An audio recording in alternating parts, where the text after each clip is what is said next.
그 특별 전형이 악용되고 있는 케이스 제보 주십시오 하니까 제보가 지금 꽤 많이 들어오네요. 한 분은요. 제 주변에는 위장 이혼을 하고 사회 배려자 가정의 혜택을 누려서 입시를 취한 이런 가정도 몇 가정이 있다. 놀랍네요. 예, 제보들 더 받아보겠습니다. 2부에서는요. 여러분 전환법이라는 말 들어보셨습니까? 내년부터 생활용품에도 KC 마크를 달았는가 안 달았는가 철저히 단속을 한답니다. 이렇게 되면 이제 영세 업체들이 손수건 한 장, 양말 한 켤레 팔 때도 다 외부 기관의 인증을 받아야 되는 건데 영세 업체들 못 살겠다 말을 합니다. 자, 어떻게 된 사연인지 직접 들어보죠. 지난 주말에 대형 방송사고로 화제가 됐던 TVN의 화육이라는 드라마 여러분 아실 겁니다. 그런데 이 드라마 촬영 현장에서도 큰 사고가 있었답니다. 스텝 한 명이 3m 높이에서 추락을 해서 하반신 마비가 됐다고 하는데요. 우리 한류 드라마의 그늘을 보는 듯합니다. 그 스텝의 가족을 직접 만나보죠. 목요일의 코너 탐정 손수호에서는 지금 재조사가 거론되고 있는 장자연 사건 들여다보겠습니다. 50원에 담은 100원의 장문 유료 문자 샵 1212 카톡 레인보우까지 열어놓고 출발합니다. 전환법. 전기용품 및 생활용품 안전관리법의 줄임말인데요. 그러니까 전기용품뿐만 아니라 생활용품에 대해서도 안전검사를 모두 받아서 KC마크라는 걸 붙여라 하는 법입니다. 이미 2011년부터 존재했습니다. 하지만 생활용품에 대해서는 단속을 하지 않았죠. 거의 사문화가 돼 있었습니다. 그런데 새해부터는 온라인 쇼핑몰을 포함해서 철저하게 KC마크를 단속하겠다라는 겁니다. KC마크 없이는 손수건 한 장도 팔 수 없는 상황이 되는 겁니다. 상인들은 줄기차게 이 법의 개정을 요구해왔는데요. 이대로라면 장사를 할 수 없다. 모두 장사 접어야 된다라고까지 얘기를 합니다. 무슨 말인지 직접 좀 들어보죠. 전환법 개정 대책위원회 박중현 회장 연결이 돼 있습니다. 박 회장님 안녕하세요. 네, 안녕하십니까. 회장님은 어떤 일을 하십니까? 저는 94년부터 동대문 시장에서 의류 제조 도매업을 했고 지금은 동대문 도매시장에 있는 여성복 전문 도매 상가 테크노 상가 상인회 회장을 맡고 있습니다. 예, 여성복 파시는군요, 그러니까. 네네. 예, 지금 그 전환법에 의하면은 여성복도 전부 다 KC마크 인증을 받아야 되는 거네요? 네, 맞습니다. 예, 1,000원짜리 양말에도 다 붙여야 되는 겁니까? 네, 그렇습니다. 그래요. 원래 뜻은 이런 거예요. 생활용품에 대해서도 안전 검사를 다 받아갖고 안전 마크를 붙여라 이런 거죠? 네, 그렇죠. 안전한 제품을 판매하라 이런 겁니다. 언뜻 들어서는 굉장히 좋은 취지 같은데 왜 문제가 있다고 보시는 겁니까? 사회 통념상 충분히 안전하다고 생각을 하고 있는 것까지 그리고 안전하다는 내용을 부착하기 어려운 것까지 전부 다 하라고 하니까 그거는 그 정도 여유가 있는 대기업들에만 살아남을 수 있고 그 일반 영세기업들은 그런 제품 아예 취급하지 말라는 의미가 같기 때문에 어렵다는 겁니다. 그 안전검사를 받아서 KC 인증 마크를 받기까지의 과정이 얼마나 복잡하길래요? 어떤 과정을 거쳐야 됩니까? 이제 의류 같은 것을 예를 들면은 예. 모델별로 안전 인증을 받아서 KC 마크를 부착하도록 되어 있습니다. 어디에서 그 안전 인증을 해줘요? 그 안전 인증 기관이 뭐 19개가 있다, 혹은 뭐 7개가 있다, 이제 여러 가지 말이 있는데 예. 일단 한 20개 정도의 인증 기관이 전국에 산재해 있습니다. 그러니까 외부 인증 기관이 한 20개 정도가 전국에 있는 것으로 알고 계세요. 민간이 만든 기관이군요. 근데 민간이라고 하긴 애매한 것이 예. 산자부 쪽 공무원 출신이거나 그런 분들이 높은 자리를 다 맡고 있습니다. 산자부 출신들이 나와서 만든 외부 인증기관, 검사해주는 기관이 있어요. 자, 그럼 거기다가 신청을 해야 돼요? 예. 신청을 하는 것이 이제 그 제품의 자재를 신청하는 것이 아니고 예. 완제품을 검사하도록 규정은 되어 있습니다. 예. 그 시험 기관에서 원하는 크기의 재료를 잘라서 혹은 그 완제품을 그 인증기관에 갖고 가서 예. 검사 신청을 하고 예. 검사가 완료되었다면은 그 검사 성적서를 찾아서 예. 이상이 이상이 없을 경우에 KC 마크를 부착하면 되는 겁니다. 그러면 그 외부 인증기관에서 검사 받는데 돈이 얼마나 듭니까? 품목별로 다릅니다. 예를 들어서 의류 같은 경우에는 포름알데히드, 아릴라민, pH 이런 세 가지 정도의 검사를 받을 때 인증기관마다 가격이 조금 다릅니다. 이것도. 예. 그래서 한 7만 원에서 10만 원 정도 사이라고 그렇게 보시면 됩니다. 아, 품목별로 다 다른데 한 7만 원에서 10만 원. 근데 그거를 그럼 모델별로 다 받아야 되는 거예요? 예, 모델별이라는 의미를 지금 정확히 확인해 줄 수 있는 곳은 없습니다.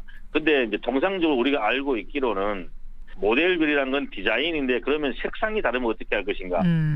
색상의 염료가 다른 거기 때문에 예. 색상별로 다 받아야 된다 이렇게 알고 있습니다. 아, 그렇군요.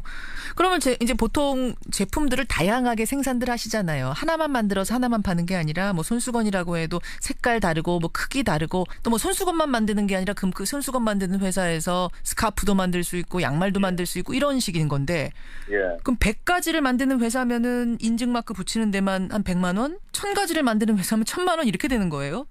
예, 이제 제가 이제 의류업을 하고 있으니까 예. 면으로 된 여성용 반팔 티셔츠가 동대문 시장에서 저가로 되는 것은 도매 가격이 한 3,000원 정도 합니다. 예, 한 장에. 한 장에 3,000원인데 과거에는 똑같은 디자인을 뭐 200장, 300장, 심지어 1,000장도 만들었지만 예, 예. 현재에서는 다품종 소량 생산이 하나의 추세입니다.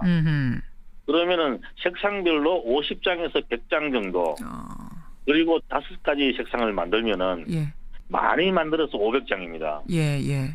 그러면 5가지 색상별로 인정을 받으면은 그냥 평균적으로 한 색상당 10만 원이라고 했을 때 예. 100장이면 장당 1,000원 꼴이 들어갑니다. 그러네요.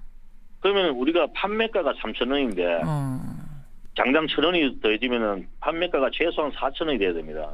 예, 그게 굉장히 하부 구조로 가면은 영향력이 엄청나게 커집니다. 그렇군요.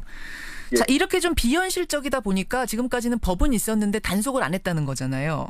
예, 예. 그런데 이제 금년 들어서면서부터는 그러니까 KC 인증마크 받지 않은 건 온라인 쇼핑몰에서 아예 팔지 못하도록 하는 이런 법이었어요. 예, 예. 근데 작년에도 이게 문제가 많다 상인들이 말씀을 하셔가지고 지금 시행이 유예된 상태인 거죠? 예, 그렇습니다. 예, 유예된 채 이제 1년이 지나온 겁니다. 예. 이대로라면은 새해 1월 1일부터 다시 단속이 시작이 된다는 얘기예요. 예. 예. 자, 이 법이 이대로 새해에 시행이 되면 얼마나 많은 분들이 전환법의 대상이 되는 거예요? 보통 이제 최소한 100만 원은 넘죠. 100만이 넘습니까? 예, 전환법 대상 자체가 제조자, 수입자, 판매자 모두입니다. 예. 그러면은 우리나라에서 생활용품, 전기용품 팔고 있는 모든 골목 가게, 예. 차도 상가, 동대문, 남대문, 그다음에 핸드메이드 작가, 청년 창업자, 구매 대행업자, 병행 수입업자, 온라인 판매자 전부 다 하니까 병행 수입업자까지 해당된다는 얘기는 그 외국에 있는 물건 갖다가 파는 그 온라인 쇼핑몰은 판매자가 검사받아서 붙여야 되는 거예요? 그렇습니다. 아, 외국 물건은 KC마크라는 게 당연히 안 붙어 있으니까. 외국에서 티셔츠 한 장을 수입해다 파는 온라인 쇼핑몰이 있다면 여기는 판매자가 수입해다가 검사를 다시 받아야 되는. 수입해 오는 사람은 한국의 규정에 맞게 게시마크를 다시 붙여야 됩니다. 그렇게 되는 거군요. 그러니까 어림잡아도 100만이 넘는다는 얘기가 나오는 거군요. 예. 이것 때문에 뭐 나 장사 못하겠다 이미 장사를 포기하는 경우도 있다면서요. 장사를 포기하는 사람도 있을 뿐만 아니고 그다음에 큰 문제는 예. 새롭게 장사에 진입하려는 청년 창업자들이 많이 줄어들고 의류 같은 경우에 원단, 봉제, 부자재 시장까지 연쇄적으로 위축이 된다는 겁니다. 그렇게 보세요. 그럼에도 불구하고 이대로 만약 시행이 된다면 이거는 어떤 식으로 전락하는 거라고 생각하세요? 만약에 우리가 식당에서 밥을 먹는데 예. 식당에서 반찬이 매일 달라지잖아요. 예. 그럼 매일 반찬을 검사받고 팔아라고 하면 팔 수 있습니까? 영업을 할 수 있습니까? 그리고 소비자 단체나 규제 학회 같은 경우에도 예. 성인용 의류 같은 것은 이미 우리가 안전하다고 사회 통념상 알고 있다는 거예요. 그리고 하기는 그렇게 정부가 지원을 해줘서 인증기간 늘리고 뭐 비용 지원해준다 하더라도 그거 다 국민 세금인 거잖아요. 그렇죠. 국민 세금으로 인증 주는 기관 좋은 일만 시키는 걸 수도 있겠네요. 이 법이 만약 그대로 단속을 시작하면은 기존의 인증기관이 가지고 있던 매출의 최소한 배는 늘어납니다. 아까 말씀드렸던 100만 명이 넘는 그 모든 곳이 다 해당이 되기 때문에. 예. 이거는 명백한 인증서 장사입니다. 사전에 인증을 받았다. 그러면 그 제품에 대해서는 사후에 검사를 해서 뭔가 문제가 발생했으면은 그 유통 과정에서 다른 곳에서 유해 물질이 혼입됐다고 봐야 되는데 예. 그런데도 불구하고 그 모든 책임은 판매자가 다시 다 져야 됩니다. 그렇군요. 예. 예. 너무나 비현실적인 법이다. 결국은 이거는 인증서 장사로만 전락할 가능성이 크다. 이런 말씀. 예. 그래서 지금 국회에 개정안이 하나 올라가 있긴 올라가 있잖아요. 예. 그런데 그대로 그냥 묻혀져 있는 겁니까? 법사위는 통과했는데도? 12월 20일 법사위가 통과됐고 12월 22일 날 국회 본회의가 열릴 때 예. 900개인가 법안 중에서 여야 쟁점이 없는 합의된 31개만 올라가기 때문에 무조건 통과될 거라고 했습니다. 그 31개 안에 들어있는 거죠? 이 전환법 개정안도. 네, 들어있습니다. 예. 근데 본회의가 안 열렸어요. 본회의가 안 열려버리고 지금까지 오니까 내일 모레면은 유예기한도 끝이 나는데 그럼 뭐 소상공인들이 어떻게 대처를 해야 될지를 지금 모르고 있습니다. 지금. 이대로 새해가 되면은 이 법 안 지킨 사람들 3년 이하 징역이나 3천만 원 이하의 벌금, 500만 원 이하의 과태료 부과받게 되는데 예. 다들 범법자 되시는 거예요? 지금도 범법자고 1월 1일부터 완전한 범법자인데 그래서 제가 예. 지금 동대문에 남대문 적용되는 생활용품 제조자들한테 차라리 우리가 그냥 자수를 하자.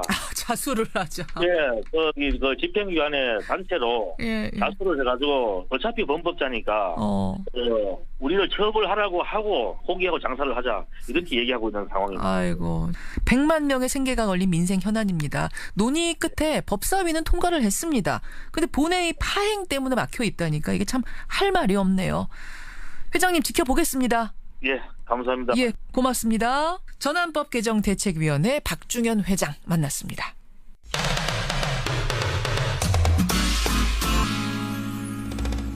케이블 TVN에서 새로 시작한 주말 드라마가 있습니다. 화유기라는 드라마인데요.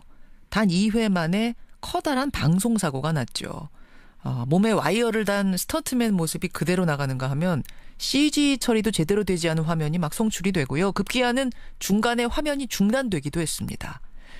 이런 큰 방송사고 때문에 주말부터 내내 화제였는데 그 뒤에는 더 큰 논란이 하나 숨어 있었습니다. 바로 화유기 촬영 현장에서 세트 작업을 하던 스태프가 추락을 하면서 하반신이 마비가 될 정도로 큰 부상을 입었다는 겁니다. 이건 역시 쫓기듯 제작되는 우리 드라마 현장의 폐해 때문이 아니냐 이런 비판이 나오고 있는데요. 자, 어떻게 된 얘기인지 그 추락 사고를 당한 스태프의 형 연결을 해보겠습니다. 나와 계십니까? 예.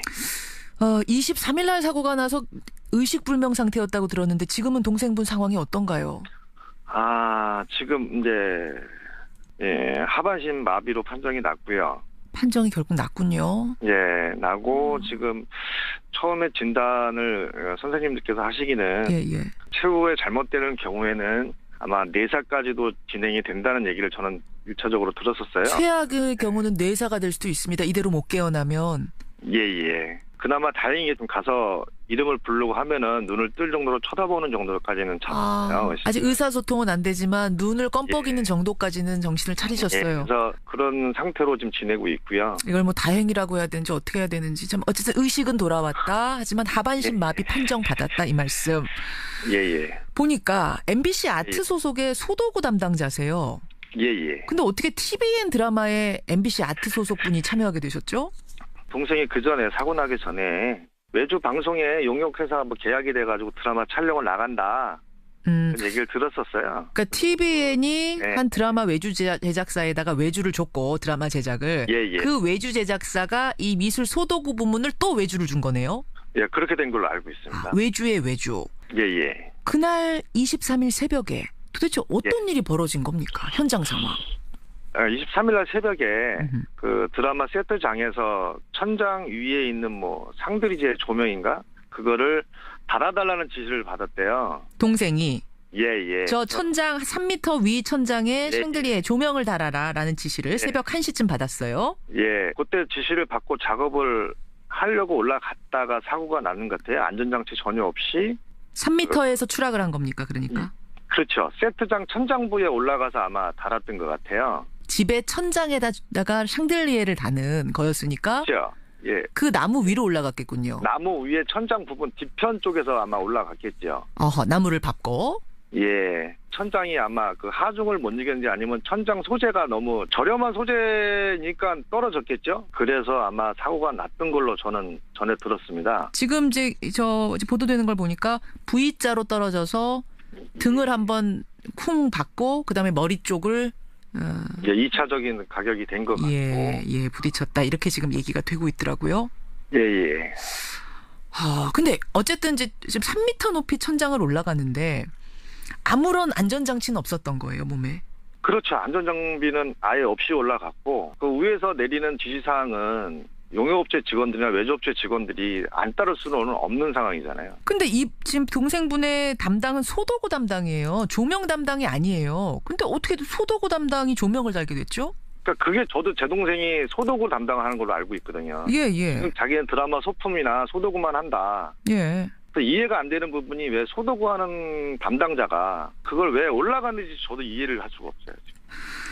지금은 청취자 질문도 들어오는데 올라가라고 했을 때 나는 못 올라가겠습니다. 나는 조명 담당도 아니고 저기 안전장치도 없이 올라가는 건 너무 위험해 보여요라고 그럼 말하실 수도 있었던 거 아니냐 이런 부분에 대해서 어떻게 생각하세요?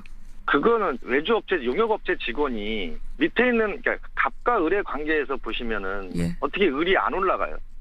시키면 시키는 대로 해야지. 왜 안 하면 나도 그렇지만 혹시나 회사에 같이 있는 동료들의 뭐 이런 게 잘못될까봐 아마 올라가지 않았을까라는 생각을 들어요. 저는. 올라가라고 하는데 거기서 저거는 내 일이 아니요라고 딱 말하기가 쉽지 않았을 거다. 그렇죠. 알겠습니다. 주변 동료들의 얘기로는 그 드라마 외주 제작사의 미술 감독이 올라가라고 시켰다 지금 이런 거죠. 예, 저희도 그렇게 들었어요.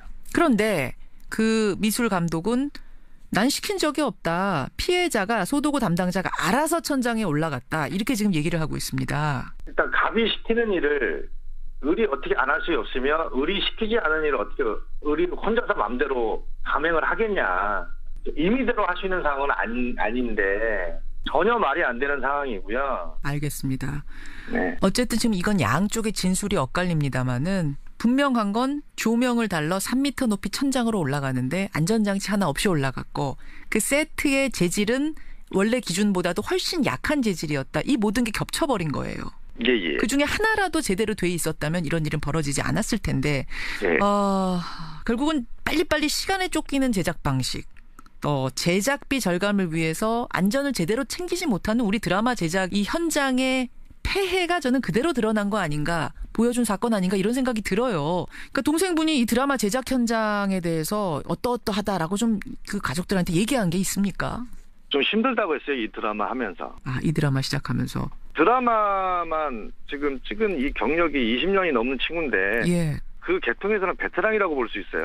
그러니까 초보 소도구 담당자도 아니었군요. 20년 된 그렇죠. 담당자였군요. 그랬던 친구인데 요번 드라마 할 때는 좀 뭐 쫓겨서 너무 바쁘고 힘들고 방송 나갈 시간도 다가오고 뭐 이러는 거니까 또 저희 아버님 기일날도 참석을 못한 정도로 바쁘다고. 기일이 언제였어요?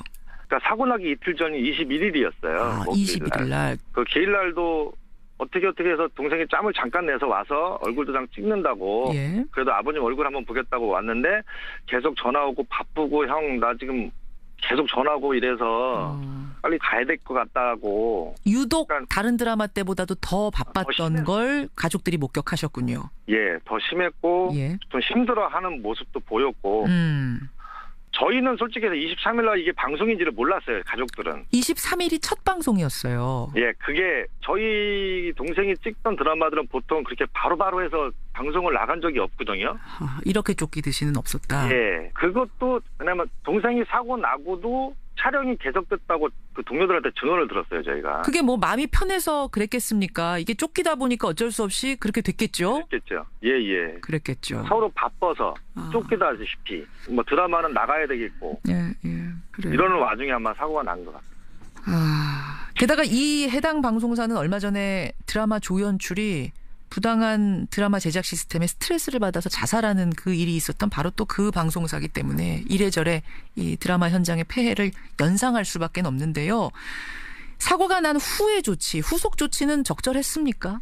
거기 지면에는 뭐 사과문을 발표하고 사죄를 했다 그러는데 그 기사가 났더라고요. 예, 저도 제 CJ 측의 입장문을 가지고 있는데 화요기 제작진은 사고 발생 당시부터 상황의 심각성을 인지하고 피해자 가족들과 꾸준히 치료 경과에 대해 논의하고 있다. 사후 처리에 최선의 노력을 다하겠습니다. 이런 입장문을 냈는데 이 가족들 보시기에는 전혀 그게 없어요. 그러니까 먼저 지면에는 사과를 하고 사죄문을 발표합니다라고 했지 우리 가족한테 뭐 처음부터 얘기에 한마디도 해가지고 그걸 내보낸 게 없었어요. 알겠습니다. 지금 이제 누가 시켰느냐 아니면 자발적으로 올라갔느냐 이 부분은 여전히 엇갈리고 있기 때문에 조사를 좀 더 해봐야겠습니다만 분명한 건 우리가 한류 하면서도 이 한류를 이끄는 우리 드라마 제작 시스템에 대해서는 제대로 바로잡지 못하고 있다. 상당히 여전히 왜곡돼 있다는 이 사실만큼은 분명한 것 같습니다. 지금 말씀을 듣고 보니까요. 지금까지 큰 사고가 자주 일어나지 않았던 게 신기할 정도예요. 저도 동생이 이런 일을 당하고 나니까 솔직히 그 방송 일이 어떻다는 거를 이번 기회에 알게 됐죠. 예. 뭐 저희도 그냥 배우분들이나 같이 스텝하는 사람들이나 열심히 해서 아름답게 드라마나 아름다운 영화를 만드는구나. 예. 이렇게만 생각했던 시청자 입장이잖아요. 그렇죠. 너무 동생한테 미안하고 이렇게까지 힘들게 일을 하는지는 몰랐습니다. 형 입장에서. 의식불명 상태에서는 깨어났습니다만 아직도 뭐 의사소통을 제대로 할 수 없는 상태라고 하니까 이거 가족들 바라보면서 정말 마음 아프시겠어요. 멀쩡하던 동생이. 그러니까요. 지금 수술은 했지만 잘못하면 평생 누워서 생활을 할 수밖에 없다는 담당 교수님이 말씀을 오늘 아침에 들었는데 일단은 정신이 어느 정도 찾았다는 게 저희의 가족들은 그게 너무 감사한 거고요. 아들, 딸, 뭐 자녀도 두셨습니까? 예, 지금 남매 두고 있어요. 큰애가 이제 고3 올라가고요. 작은 애가 이제 중2 올라가요. 아이고, 한참 아이들 이제 공부할 나이인데 사춘기 아이들인데 아이들도 상처가 크겠어요. 조카 딸은 아예 아빠 병원에 오지를 않아요. 지금. 근데 못 들어가겠다고 울면서 도저히 못 보겠다고. 그걸 보는 또 큰아버지 마음은 어떻습니까? 진짜 저희 어머니, 저 온 가족들이 그거 보고 너무 죽겠어요. 솔직히 옆에서 보지를 못하겠어요. 아름다운 한류 드라마 뒤에 그늘이네요. 예, 가려져 있던 그늘 그 한 단면을 보는 것 같아서 저도 참 마음이 아픈데 이번 일을 계기로 반드시 제작 환경 개선이 돼야겠습니다. 예. 그래야 될 것 같아요. 얼른 쾌유하시기를 저희도 빌겠습니다. 오늘 어려운 상황에서 이렇게 인터뷰 응해주셔서 감사합니다. 예, 고맙습니다. 예, 고맙습니다. 예. 드라마 화유기에서 큰 추락사고가 났죠. 지금 하반신 마비 판정을 받았습니다. 소도구 스태프의 형입니다. 익명으로 만났습니다.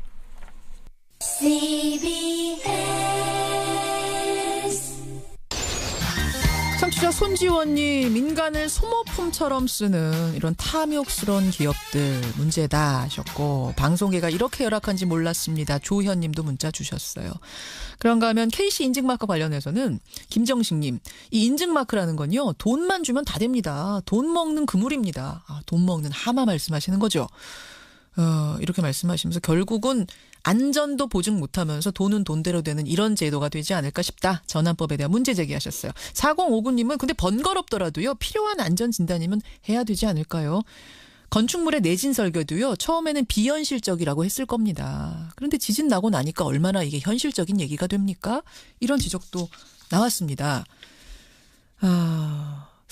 4788님은 정치인도 안전이 불안하니 KC마크 붙이는 게 어떨까요? 이런 문자도 주셨어요. 전환법. 상황을 듣고 보니까 영세업자들한테는 정말 이 생계가 달린 중요한 문제라는 생각이 드네요. 대학 관련된 제보들 계속 들어오고 있습니다. 엄마 아빠는 농사 짓는 것도 아닌데 농어촌 지역구라서 농어촌 특별전환 혜택 받고 있는 사례들. 이것도 문제 많다. 안민경님 지적하셨고 9786님은 국가 장학금 제도도 문제입니다. 100억 이상의 자산가도 국내에만 수입원이 없으면 이런 혜택을 받고 있다는 제보가 꽤 많이 들어오네요. 제가 연락드리겠습니다. 고맙습니다. 탐정 손수호로 넘어가죠. 손수호 변호사 나오셨습니다. 어서 오세요. 네, 안녕하세요. 올해 마지막 탐정 코너입니다. 네. 참 올해 돌아보면 사건 사고 많았어요. 손 탐정님. 많았습니다. 어떤 거 떠오르세요? 제일 하나만 꼽으라면 어떤 거 떠오르세요? 저는 인천 초등생 살인 사건. 떠오르는데요. 참 끔찍했어요. 예. 네, 많은 분들에게 큰 충격을 줬고 예. 또 이제 가해자와 피해자가 굉장히 어린 나이였기 때문에 맞아요. 더욱 끔찍했죠. 그리고 또 소년법 개정이라든지 이런 부분에 대한 어떤 법률적인 쟁점도 드러났기 때문에 나왔기 때문에 저에게는 가장 크게 와닿았던 사건입니다. 맞아요. 인천 여아살인 사건. 그럼 올해 마지막 탐정에서 가지고 오신 사건은 뭡니까? 네. 장자연 사건입니다. 장자연 사건. 이 검찰 과거사위에서 다시 뭐 재조사를 하겠다 이런 얘기가 나오면서 떠들썩해진 거죠. 네, 정확히 말씀드리면은요, 아직까지 그런 재조사를 하겠다라고 결정된 것은 아니고요. 대검 개혁위원회가 이제 검찰 과거사위원회에 장자연 사건군을 검토 대상으로 제안하겠다는 보도가 나왔는데요. 제안하겠다. 그런데 또 검찰 과거사위원회 관계자는 공식적으로 아직 그런 제안을 받은 것은 아니다. 또 과거사위원회 회의에서 이 사건이 논의된 적도 없다고 밝혔습니다. 하지만 아직까지도 이 사건의 진상이 다 드러나지 않았다는 목소리가 계속 있어왔죠. 또 청와대 홈페이지에도 재조사를 요구하는 청원이 올라와 있습니다. 이런 상황에서 검찰개혁위원회가 실제로 재조사 검토를 제안하면 과거사위원회가 다루게 될 가능성이 충분히 있지 않을까 생각이 돼서 오늘 이 사건을 가지고 왔습니다. 청와대 청원 운동도 시작이 됐어요? 그렇습니다. 그래요.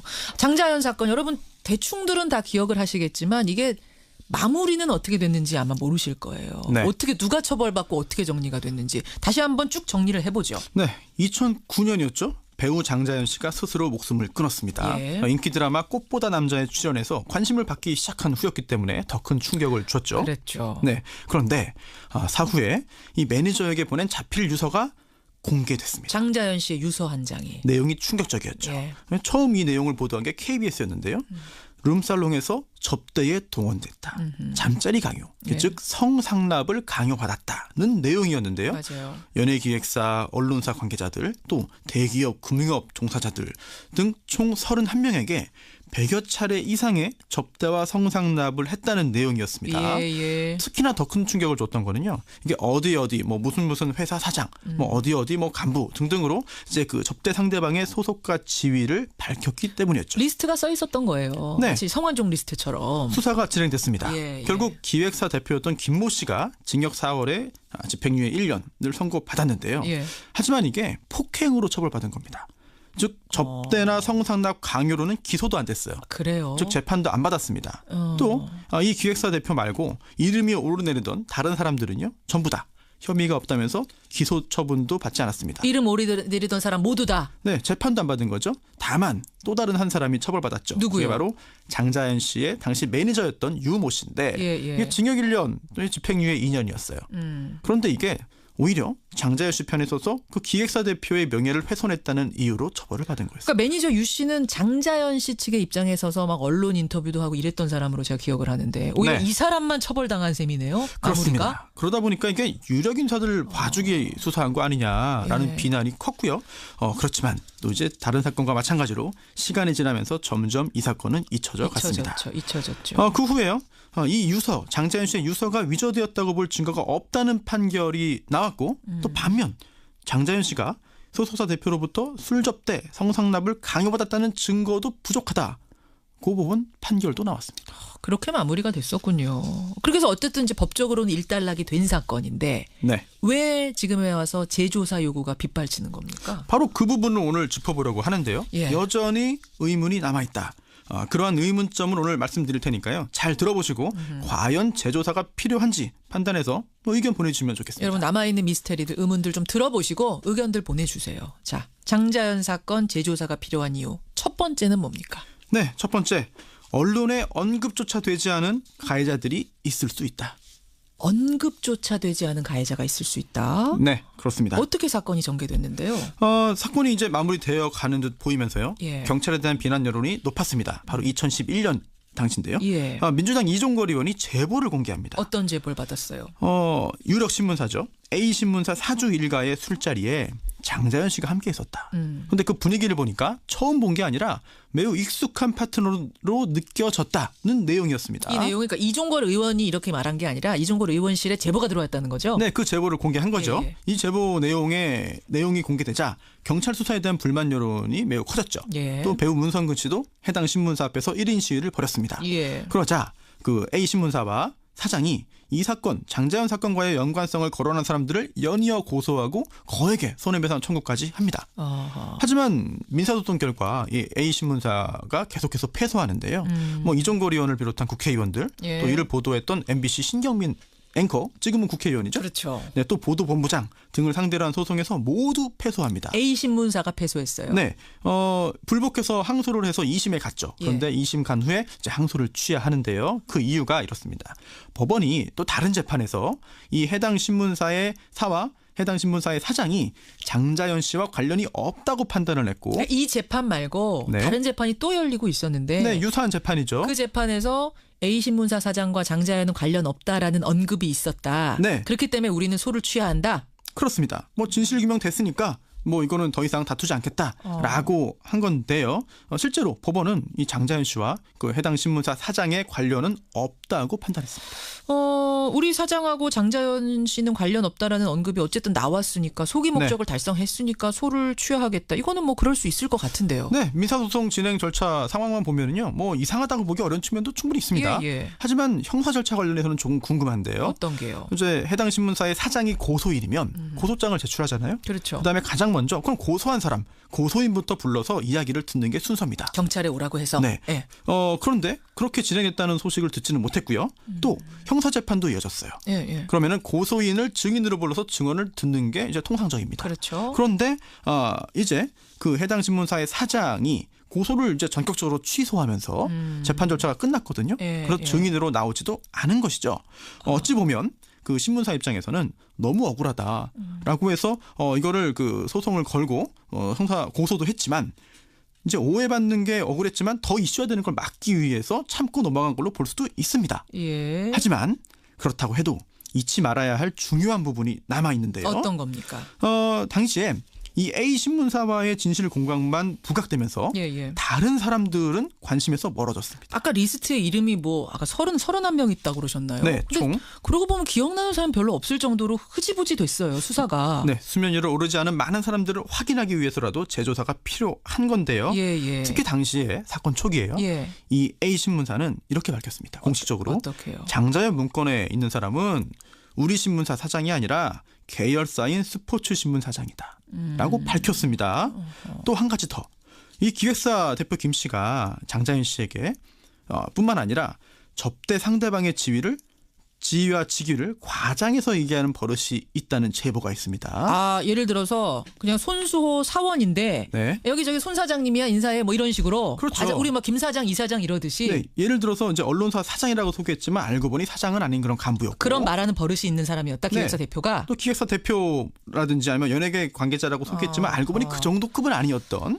그렇기 때문에 장자연 씨가 속아서 들은 대로 유서에 적었다. 그런 얘기도 있어요. 그렇습니다. 그런 설도 돌아다녀요. 네, 장자연 씨가 2번 속은 게 되는 거죠. 어쨌든 누군가를 접대한 것은 사실일 가능성이 크다. 그렇다면 이 부분은 밝혀야 되겠죠. 그렇죠. 그러고 보니까 이제 A 신문 얘기하다가 그것도 뭐 제대로 지금 어떻게 됐는지 모르겠습니다. 근데 그 얘기하다가 또 다른 가해자들은 제대로 수사조차 됐는지 안 됐는지도 우리가 모르고 지나갔다는 거예요. 분명히 31명의 이름은 있는 건, 한 명에 대한 얘기는 있는 건데. 네, 이름까지 아니더라도 직위, 회사와 소속과 직위가 있는 거죠. 있는 건데. 첫 번째 이유. 두 번째는 뭡니까? 해프닝과 선정성의 사건의 본질이 가려졌습니다. 그건 무슨 말씀이세요? 네, 2011년 이제 사건이 흐지부지 되던 중에 SBS가 단독 보도합니다. 어떤 내용을요? 장자연 씨가 생전에 쓴 편지 50통이 발견됐다. 이거 기억나요. 50통의 편지가 발견됐다 해서 떠들썩했죠. 분량도 230쪽이 넘었습니다. 네, 필적 감정도 맞췄고 확인해 보니까 장자연의 편지가 맞다는 내용인데요. 하지만 국과수가 조사해 보니까 장자연 씨가 쓴 게 아니라 당시 교도소에 복역 중이던 또 과대망상 증상을 보이고 있던 전모 씨가 쓴 것이라고 분석 결과 발표를 하는데요. 과대망상 환자가 쓴 거다. 네, 뭐 전과 식범이었고 특수관관 등으로 복역하면서 정신질환 치료를 받는 중이었습니다. 장자연 씨가 12번 면회했다라고 주장했지만 그런 기록 전혀 없었는데요. 그러니까 진짜 과대망상 환자가 쓴 편지인 건 맞는 거잖아요. 네, 그렇습니다. 이제 사건 초기에 그 어떤 신문사가 보도했다가 급히 이제 사과 기사까지 냈던 내용이었는데 2년 만에 다시 일이 커진 겁니다. 또 어떤 기자도 팟캐스트에서 내가 직접 전 씨 만나봤다. 근데 이게 사실 맞다라고 주장했지만 후속 보도가 없었죠. 그래요. 그러면 이거는 뭐 과대망상 환자가 벌인 해프닝 정도인데 이 해프닝이 왜 재조사의 이유가 됩니까? 이 50통의 편지는 가짜였습니다. 그런데 그게 끝이 아니고요. 그러다 보니까 장자연 씨가 남긴 유서도 조작된 거 아니냐? 라고 하는 그런 억측이 있었죠. 저 50통이 저 과대망상 환자가 쓴 가짜 편지면 장자연 유서라고 나왔던 그 한 장도 가짜 아니야? 그 리스트 가짜 아니야? 이렇게. 네, 나중에 법원은요. 유서가 조작된 증거는 없다고 판단했지만 상황이 더 어지러워진 건 사실입니다. 그렇죠. 그리고 또 다른 기자 한 명이 신영철 대법관이 재판 개입 의혹으로 정권 위기에 처하자 이게 국정원과 청와대가 여기에 개입해서 사건을 키웠다라고 하는 설도 제기했고요. 또 이 기획사 대표 김 씨가 배우 송선미 씨, 또 배우 김부선 씨 등을 상대로 또 명예훼손, 또 무고 고소를 하는데요. 이렇게 사건이 좀 여기저기 번져나가면서 또 이제 뒤섞여서 보도됩니다. 예, 맞아요.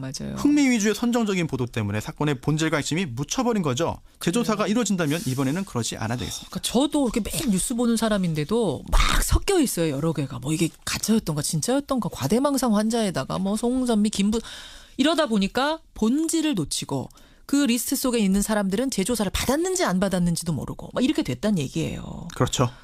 잡음이 참 많았네요. 자, 장자연 사건. 재조사가 필요한 세 번째 이유는 뭡니까? 장자연 사건만 있는 게 아닙니다. 이 사건뿐이 아니다? 네. 기억하실 텐데요. 2014년에 미얀마에서 건너온 청소년이 이제 서울에서 열린 미인 대회에 참가해서 우승합니다. 그런데 며칠 후에 주최 측이요. 갑자기 그 우승을 취소합니다. 그 이유가 그 출전자가 나이를 속였다라는 건데요. 가슴 성형 수술 받은 후에 그 수상자에게 준 그런 그 왕관을 가지고 잠적했다는 주장이었죠. 기억나요, 이거. 예. 네. 하지만 바로 반박 기자회견을 이 미얀마 청소년이 합니다. 원래 16살인데 주최 측이 18살로 올리라고 시킨 거다. 나이 속이라고 시켰다. 네. 그리고 우승 후에 이거 K-팝 가수 되려고 연습받고 있었는데 음반 제작비를 대려면 재계의 거물들을 모셔야 된다면서 접대를 강요했다고 주장한 겁니다. 성접대를 나한테 강요했다라는 폭로가 외국인한테 나온 거예요. 그렇습니다. 또 작년이었는데요. 이제 걸그룹 타이티의 한 멤버가요. 브로커로부터 스폰서 제안 받았다고 폭로를 합니다. 수사 요청도 했죠. 맞아요. 하지만 해외 SNS 계정으로 메시지 보낸 거기 때문에 수사 진전이 없었고요. 그게 끝이 아닙니다. 역시 작년인데요. 한 신인 걸그룹의 멤버가요. 자신의 애인을 강간으로 고소합니다. 근데 알고 보니까 걸그룹 멤버에게는요. 스폰서가 있었습니다. 그렇죠. 남성이죠. 네, 그 스폰서가 애인을 때렸어요. 그런데 이 걸그룹 멤버가 엉뚱하게도 스폰서를 보호하기 위해서 애인을 강간으로 고소합니다. 그러니까 스폰서의 존재가 또 확인된 사건이었다는 거예요. 그렇죠. 이제 걸그룹 멤버는 무고죄로 또 스폰서는 강도상해죄로 구속 기소가 됐죠. 이처럼 성상납 관련 보도가 계속되고 있어요. 그런데 보도되지 않은 건 더 많을 거거든요. 맞아요. 그리고 또 실제로 이런 사건들을 진행해 보면 정말 방송에서 말씀드려도 믿지 않으실 내용들이 많습니다. 또 접대를 받았다는 높으신 분들에 대한 보도는 더 찾기롭죠. 맞아요. 재조사가 문제 해결의 계기가 되겠죠. 여러분은 어떻게 생각하십니까? 라는 물음에 많은 분들이 지금 답을 주고 계시는데 재조사 해야 된다는 문자가 압도적으로 많습니다. 손탐정님. 네. 마지막 한마디는? 피해자가 있으면 가해자는 반드시 존재합니다. 무슨 말씀이세요? 당연한 얘기 아니에요? 네. 당연하죠. 네. 장자연 씨 유서의 한 부분을 직접 읽겠습니다. PD들, 감독들, 재벌, 대기업, 방송사 관계자들이 날 노리게 취급하고 사기치고 내 몸을 빼앗았다. 언제까지 이렇게 이용당하면서 살아야 할지 머리가 혼란스럽고 터질 것 같고 미쳐버릴 것 같다. 사건 정황과 또 이게 문건까지 있습니다. 그런데도 아직 가해자가 다 드러나지 않았다는 의혹이 남아있는데요. 그렇죠. 이 정도 단서가 있는데도 깔끔하게 해결하지 못한다면 다른 사건들은 더 해결하기 어려울 것입니다. 그게 뭐 A 신문사냐 B 신문사냐 A 사장이냐 이 문제를 떠나서 있긴 있다는 거잖아요. 지금 누가. 분명히. 8년 동안 묻혀 있었죠. 이제라도 진상이 밝혀져야 됩니다. 그러니까요. 그 누군가에 대한 조사는 왜 되지 않는가. 그냥 한 사람이 죽으면 끝나는 것인가. 이 물음을 또 던지게 되는 겁니다. 그러면서 저는 성완종 리스트 떠오르네요. 네. 그것도 결국은 누구 하나 처벌 안 받고 그렇게 끝난 거. 손수호 탐정이 올 한 해 고생 많으셨습니다. 네, 감사합니다. 새해에도 기대하겠습니다. 고맙습니다. 네. 손수호 변호사였습니다.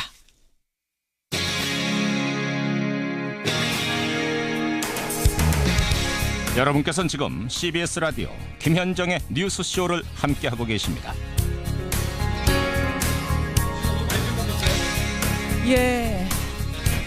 여러분의 문자도 많이 들어오고 있네. 참 씁쓸한 사건이죠. 지금 제가 쭉 보니까요. 뭐 하나같이 다 수사해야 된다. 누구든지 간에 밝혀내야 되지 않겠느냐. 이 폐해를 끊으려면 이런 문자가 압도적으로 들어옵니다. 권영철 선임 기자 어서 오세요. 안녕하십니까. 권영철 선임 기자. 권영철 선임 기자가 가지고 온 사건도 참 굵직해서요. 뭐 다른 이야기할 것 없이 바로 좀 들어가 보죠. 네, 그러시죠. 이게 임종석 청와대 비서실장이 아랍에미리트 방문과 관련해서 지금 논란이 계속 확산되고 있습니다. 대통령 특사로 UAE를 방문하고 들어온 지 보름이 지났는데도 의혹이 해소되지 않고 있죠. 예. 청와대는 언론에서 제기한 의혹들이 사실이 아니라고 할 뿐 왜 특사로 방문하게 됐는지 구체적으로 밝히지 않고 있습니다. 그렇습니다. 그래서 임종석 비서실장 UAE 특사 파견 왜 논란이 가라앉지 않나 이렇게 주제를 정해봤습니다. 특사로 다녀온 지 보름 지났어요. 벌써. 10일 날 가서 그러네요. 12일 들어왔으니까 보름도 더 지났죠. 정말 도대체 의혹이 이렇게 갈수록 더 커지는 이유는 뭡니까?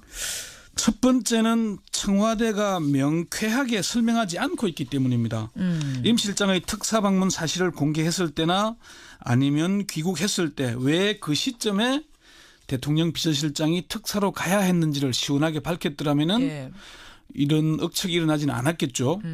청와대 고위 관계자도 야당이나 언론에서의 문제 제기에 대해 합리적인 궁금증이라고 생각한다라고 말을 했습니다. 예. 그러면서도 왕정 국가인 UAE와의 신뢰 문제이기 때문에 상세하게 설명하지 못한다 이렇게 입장을 밝히고 있습니다. 두 번째는요. 청와대가 자초한 측면이 있다는 분석입니다. 자초한 측면이요? 청와대는 임 실장의 방문 목적에 대해 처음에는 10일 날 공개할 때 문 대통령을 대신해 중동에서 평화 유지 활동과 재외국민 보호 현장을 점검하고 장병들을 격려하기 위한 결정이라고 맞아요. 설명을 그렇게 했죠. 설명했어요. 예. 19일에는 양국 간 파트너십을 강화하기 위한 목적이라고 했다가 20일에는 박근혜 정부 들어 양국 관계가 소원해져서 관계 복원 차원이라고 설명을 했습니다. 예. 청와대가 처음부터 일관되게 설명하지 못하고 왔다 갔다 한 측면이 있고요. 있죠. 또 야당이나 언론에서 의혹을 제기하면은 해명하는 수준의 대응을 하면서 의혹을 부풀린 측면이 있는 겁니다. 그렇군요. 세 번째 의혹이 커진 이유는 뭡니까? 안 그래도 미운 임종석 비서실장이 타깃이 됐기 때문입니다. 누구한테 미운 털이 바뀌었다는 얘기예요? 비서실장 임명할 당시부터 야당의 집요한 공격에 시달렸죠. 있었죠. 예. 또 임 실장의 부인에도 불구하고 서울시장 또는 전남지사 출마설이 계속 이어지고 맞습니다. 있습니다. 이런 와중에 임종석 띄우기설을 제기하는 언론도 있고요. 임종석 실장이 선거 나가기 전에 일부러 띄워주려고 보낸 거 아니야? 막 이런 언론 보도도 있었잖아요. 예, 그 특사 방문 이후에 뉴스의 중심 인물이 됐고 의도했건 하지 않았건 인지도가 높아진 건 사실이잖아요. 예. 그럼 사실 임 실장이 아닌 다른 청와대 수석이나 다른 정치인이 갔더라도 이 정도 논란이 커졌을까요? 아니었을 거다. 임종석이란 인물이 더 타겟이 됐다. 네. 이기 때문에 네 번째는요. 야당과 보수 성향의 언론 매체에서 이른바 건수를 잡았기 때문이 아니겠냐. 건수를 잡았다니요?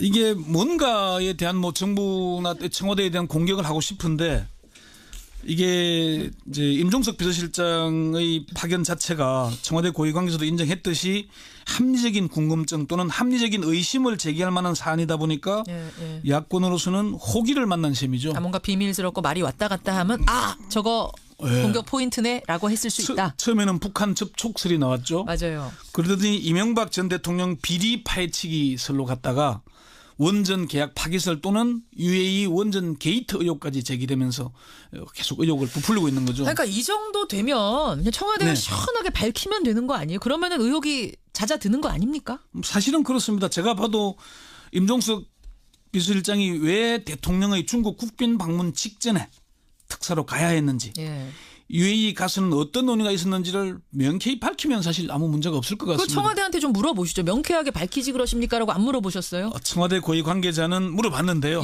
거기에 대해서 임 실장이 문재인 대통령의 친서를 UAE 최고 지도자인 왕 치재에게 전달하고 특사로서 논의한 과정을 공개하는 건 신뢰의 문제가 된다.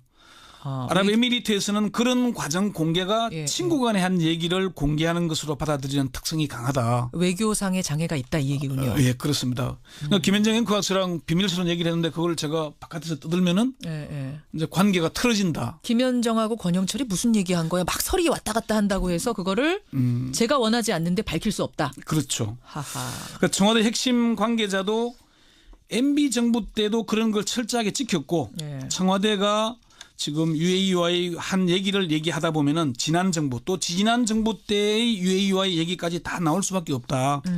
그것 자체도 보호하고 있다라고 얘기를 했습니다.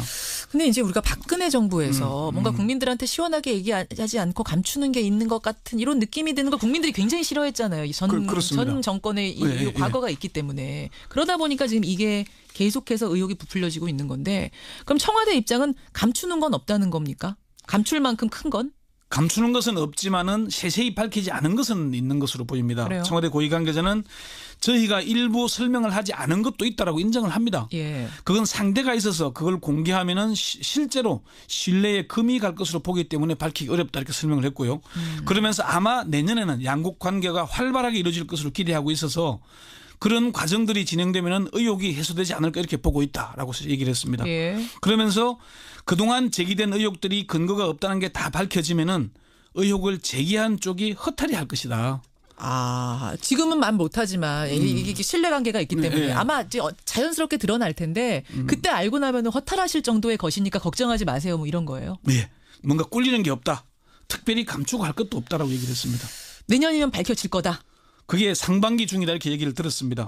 청와대 고위 관계자는 내년 초에는 임 실장이 왜 특사로 갖고 문재인 정부가 아랍에미리트를 얼마나 중요하게 생각하고 있는지 또 이게 뭐 포괄적이고 전면적으로 확대하기 위한 목적이었다는 게 밝혀지면은 의혹, 궁금증은 해소될 걸로 본다 얘기를 했습니다. 정말 원전과 관련해서는 아무 문제가 없는 거래요? 네, 청와대는 그 점에 대해서는 분명하게 여러 차례 밝히고 있습니다. 지금 UAE 쪽에서는 아주 만족감을 표시하고 있고 한국과 계약하기를 잘했다고 먼저 얘기할 정도다라고 얘기하고 있고요. 이미 그 전체 기준으로 공정이 80% 정도 진행되고 있고 뭐 공사비 대부분 이미 받은 것으로 안다고 얘기할 정도로 문제가 없다라고 강조하고 있습니다. 그래서 이게 여기에 대한 의혹을 제기하는 게 오히려 국익 차원이기 때문에 좀 신중해달라고 당부하고 있습니다. 그렇군요. 여기까지 오늘의 행간 권영철 선임 기자 수고하셨습니다. 갑자기 행간이 됩니까? 오늘의 와이뉴스 제가 정신이 없네요. 권영철 선임 기자 수고하셨습니다. 네.